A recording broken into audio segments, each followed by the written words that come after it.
Hello everyone, welcome back to your English language class. I hope all of you are doing well and are in touch with your studies. Please do remind that being a language subject over there, it needs practice every single day.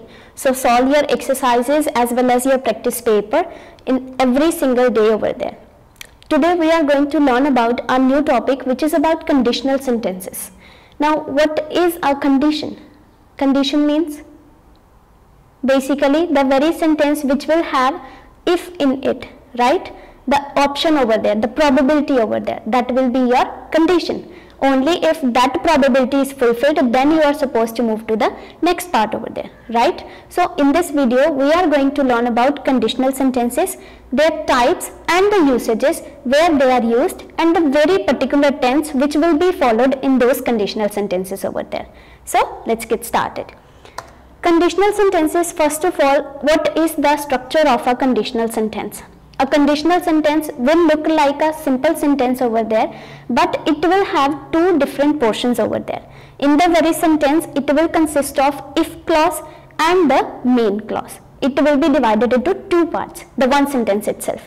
See, for example, if it rains tomorrow, we will not come. In this very sentence, your if clause is the very portion of the sentence which is having if in it, right? So it will be your if clause, and the main clause will be the clause which is fulfilling the very meaning of that very if clause over there, that will be your main clause. Like that, in our sentence it is we will not come tomorrow, so it is your main clause over there. Now there are some rules which we need to learn before beginning with that, and that is first of all, the order of the two clauses in that very sentence is flexible. It is not necessary that always the if clause will be at the beginning of the sentence. It can also be at the last of the sentence. But what we need to keep in our mind is, if your if clause is in the beginning of the sentence, then it should be followed by a comma over there in the sentence. But if it is last, then it is not required over there. Okay. See the sentence, if it rains, I'll stay at home. In this sentence over there, your if clause is in the beginning, so it has been separated by a comma over there. Next, how many types of conditional sentences are there? There are in total 4 types of the conditional sentences, and the basis on which they are divided over there, the types which are being constructed for them, it is on the basis of the probability of the event that they are going to express over there. The probability will differ their types over there, and with the different types, different tenses will also be used in those very sentences itself. So next, first of all, let's see the kinds of the conditional sentences over there. The very first one is zero conditional. Zero conditional sentences are most probably used to express a universal truth.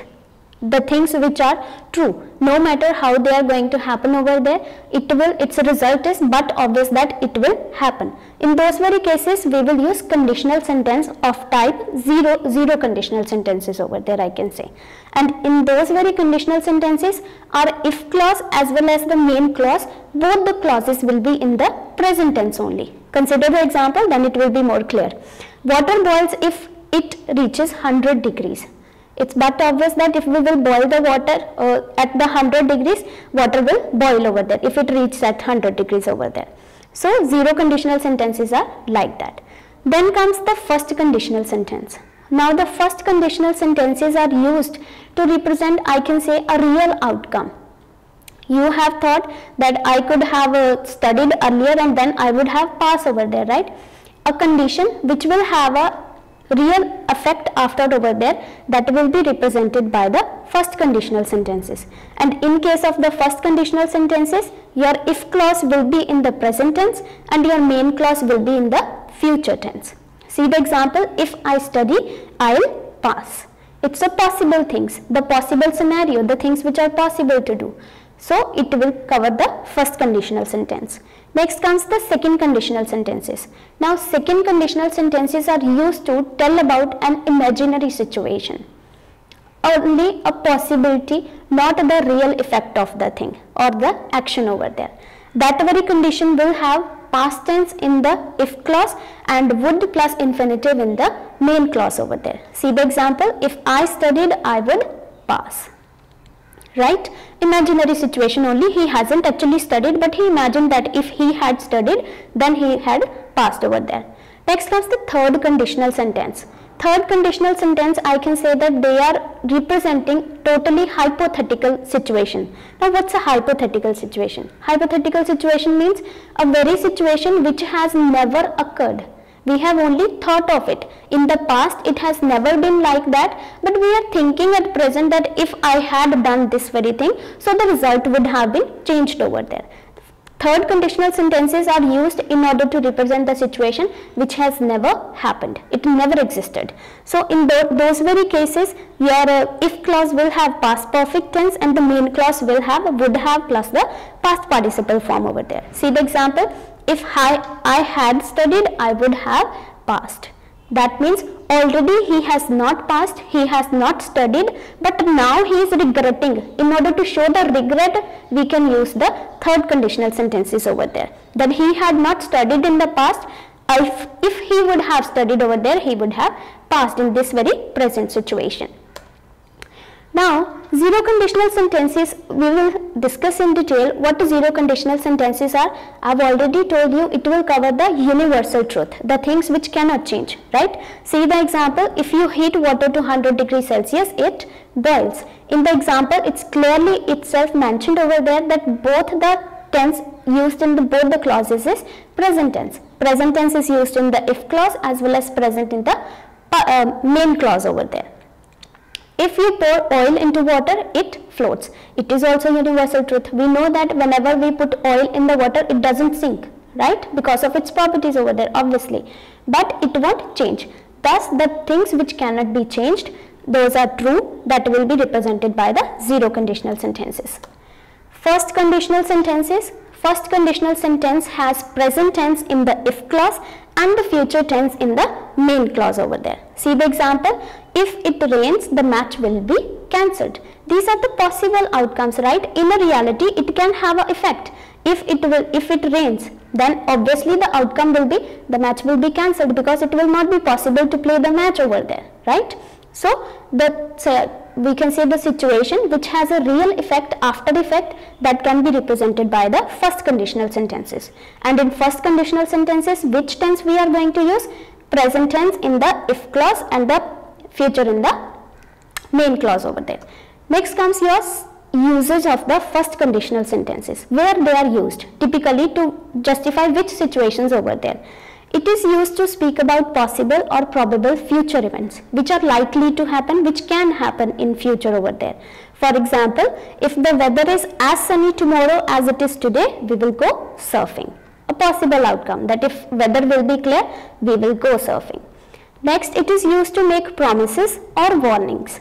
See the example, if you forget my birthday, I'll never speak to you again, right? A promise, it's a warning itself, that if you are going to forget my birthday over there, I will never speak to you.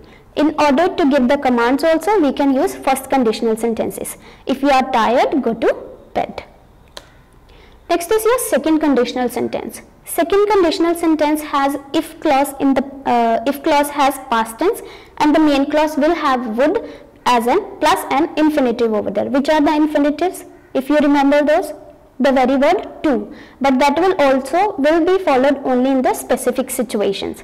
See the example, if I were a bird, he would fly across if he were a bird, he would fly across the harbor. A wish only, I can say that, if he had been, but it's not like that.